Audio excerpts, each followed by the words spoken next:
In the Western world, Satan is the most evil and terrifying character to ever come out of religion. Everybody's scared of... well, maybe not everyone. At least we can all agree that he's a fallen angel that competes with God in a cosmic battle for our souls.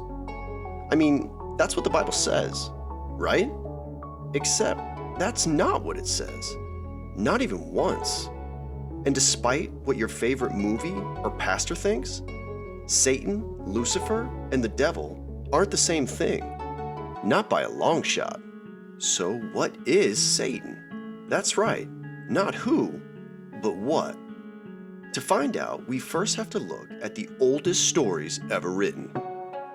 Have you ever noticed that ancient literature doesn't have any inner dialogue? We never read about the hero's inner thoughts. That's because those thoughts appear as characters. In old stories, the hero's subconscious manifests as gods, devils, the weather, and even wars. Once you fully grasp this, you'll never look at the Iliad the same way again. So what happened? Why did stories change? There are several theories on this, one of which is the Bicameral Hypothesis in psychology and neuroscience. Basically, it argues that the human mind was once divided into a speaking part and a listening part. Instead of a hero thinking through a problem, a god showed up and gave instruction. If a hero experienced trauma, a devil showed up to curse them. And yes, this is where "let your conscience be your guide" comes from. This morphed into the mentor character, but both are just the hero's higher self. Over time, this developed into what we call the left and right hemispheres of the brain.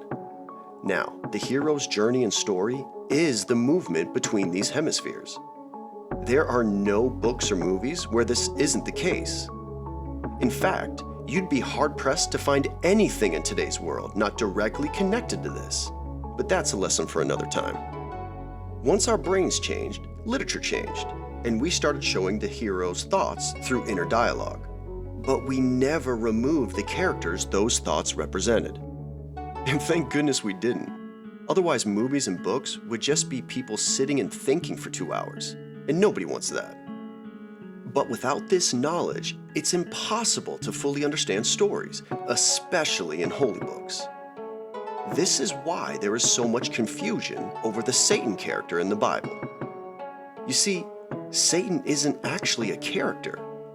It's not a name, it's a title. Hasatan is a courtroom term, meaning accuser or opposer. If the Bible was written today, we'd use the word prosecutor. And just like how the prosecutor seems like the bad guy to the defendant, Hasatan seems like the bad guy to whoever is being opposed. In fact, the idea Satan was associated with evil didn't exist until the Hebrews went to Babylon and learned about Zoroastrianism, the religion of duality. Anyone who thinks duality exists is practicing Zoroastrianism. Not only is there no duality in our universe, there's no duality in the Bible.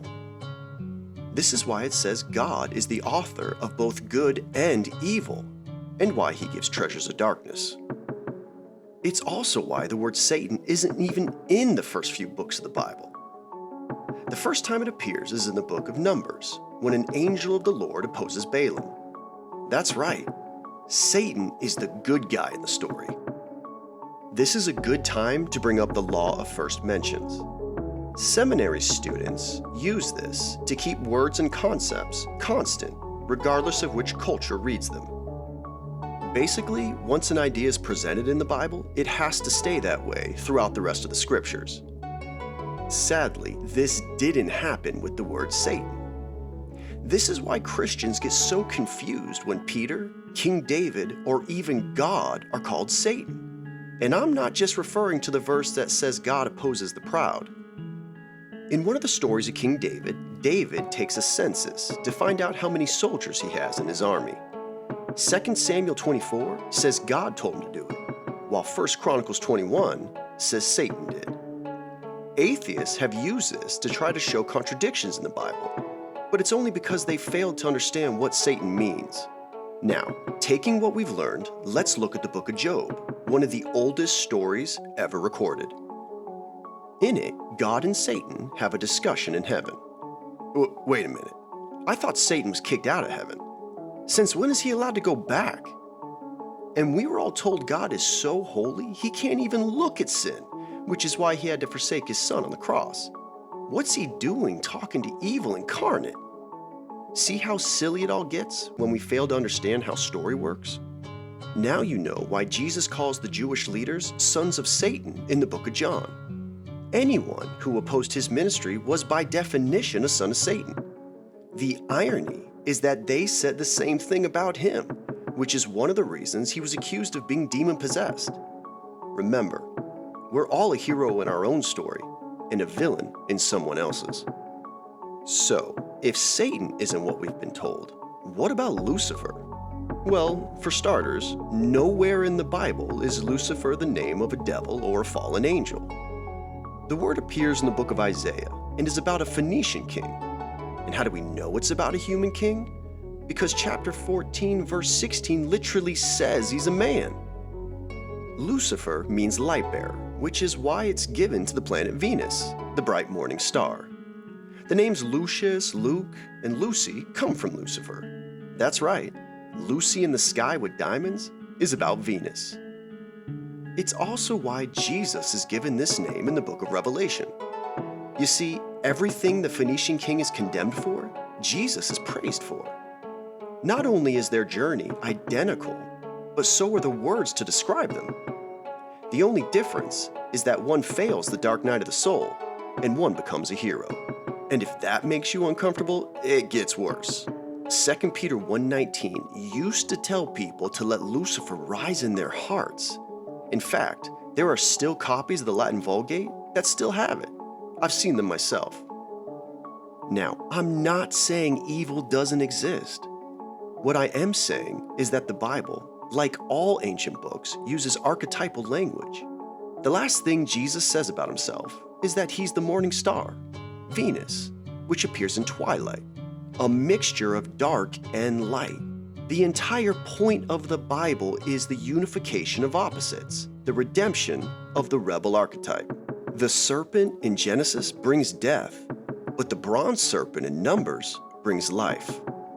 And why is it bronze? Because bronze is a mixture of tin and copper, the male and female metals. The serpent's rise and fall is electromagnetism. Without it, there's no light. Evil does exist, but it's not what we think. This is the fundamental flaw in those claiming to be light workers. They miss out on God's promised treasures of darkness. At what point on the thermometer does it stop being cold and start to be hot? At what point does a room stop being light and begin to be dark? The lens of dualism says that ice and steam are two different things. The lens of polarity says they're both water. All books, especially holy books, are ink blot tests. They exist to reveal you. Dualism is a projection, not a reality. We don't see the world as it is. We see it as we are. Which lens are you looking through? All characters in a story are fragments the hero meets as they rediscover wholeness. This includes the villain. There's only one story. There's only one person in that story. And that person is you.